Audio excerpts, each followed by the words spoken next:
Welcome to today's edition of AM Whiskey. Aaron, talk to the people while I pour.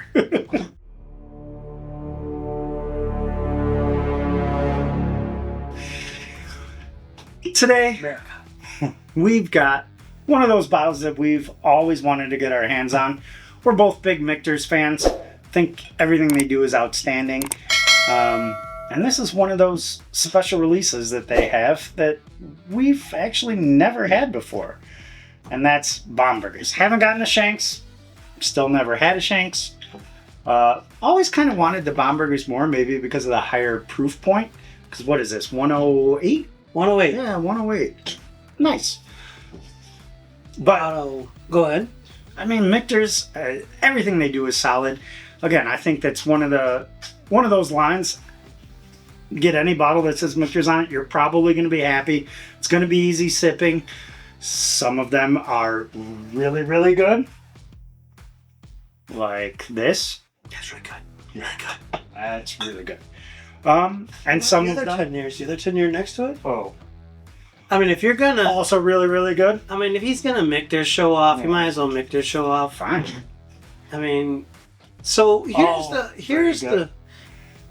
Also very good. That last one might be my favorite. The toasted might be my favorite out of all of them. But here's what I want to know. So this is bottle 454 out of 2008. Is there only really 2008 Bombergers that came out in 2024?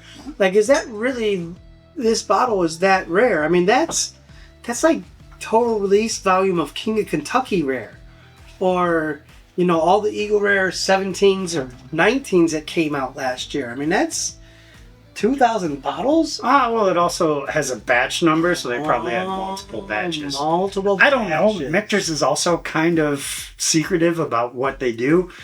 They distill some, they source some. I don't know. Some people might say that it comes from other places in Kentucky, like Heaven Hill. I don't know. I don't have an issue with the Heaven Hill. Where'd you get that from? The point is, we don't know. No, we don't. We do know it does have kind of a unique profile. Oh, that was almost a party foul. Wouldn't be the first time whiskey's been on this table. Would not be, but I am not contributing tonight. It does have a good nose. I like it. It's a darker nose. Got some spice on it right there. Yeah, a little bit of spice today. But there's There's also sweetness. Yeah, like a dark fruit, and I gotta say I like it. Like, I don't know that I can tell you a specific note. I would say just generic baking spice, and then some fruit sweetness, like a darker fruit, like a dark cherry or plum. Yeah.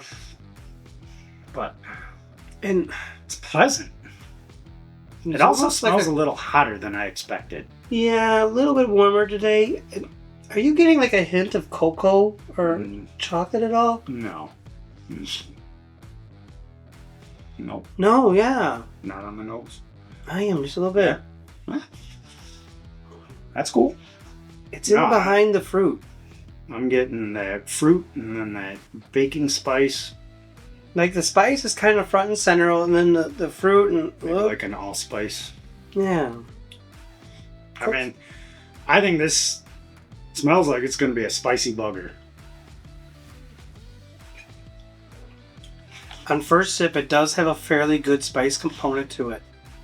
On the back palate, it gets spicy. It's not overwhelming. Very well balanced, actually. I get a lot of sweetness up front.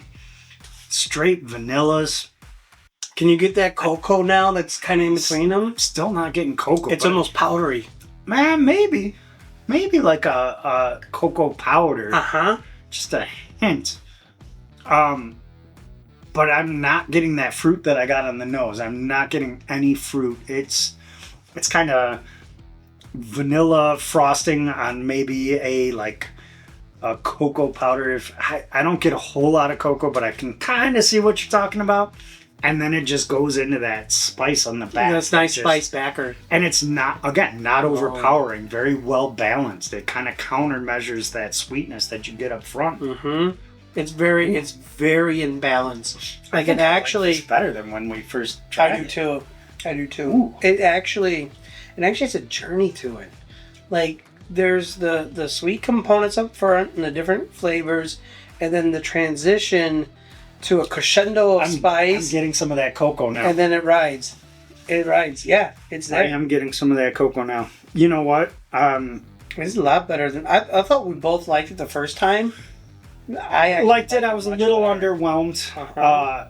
Again, it was good. No doubt about it. It was good. But it was one of those where, again, we've never had it before. Liked all the Michter's products that we have had. And this was one of their, special releases. Had kind of high hopes. Oh, we had astronomical hopes. It's good. It's very good. We had astronomical hopes. And what's the MSRP on this? Like Did you- 120? Yeah, something like that. 120, 119. Basically, MSRP, 116, 120. Yeah, I think, $100 to $120 MSRP on this. Tax, who knows where you live, might be a little bit different, but I think it's every bit of a $100 bottle. I think it's good. Yeah, I think it drinks its weight. The first time we had it, we were like, eh. And look, we have a little bit of whiskey, right? I mean, he showed you a few bottles of Michters of the Wild, so we've drank some Michters, right? It is definitely drinking more rounded, more complete, Now more I'm getting that complex. fruit. Uh-huh. The one thing I will say is the mouthfeel is a little light. Well, It's. I'm not going to go so far as to say it tastes thin, no. but it definitely doesn't feel very oily. But the finish does last. Mm-hmm. So, well, I'm going to say it doesn't have the best mouthfeel. The finish is good. The palate is good. Mm-hmm. I'm impressed. It's got a really decent spice backer to it. This is like right up your alley.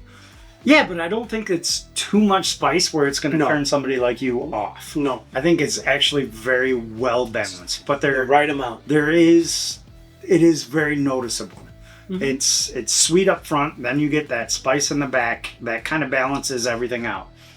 But the other flavor, like when that spice backer comes in, like if you really concentrate on your palate, you can still pick out those vanillas and that fruit note and the Oh, yeah. cacao and like it's still there. Yeah, I said that.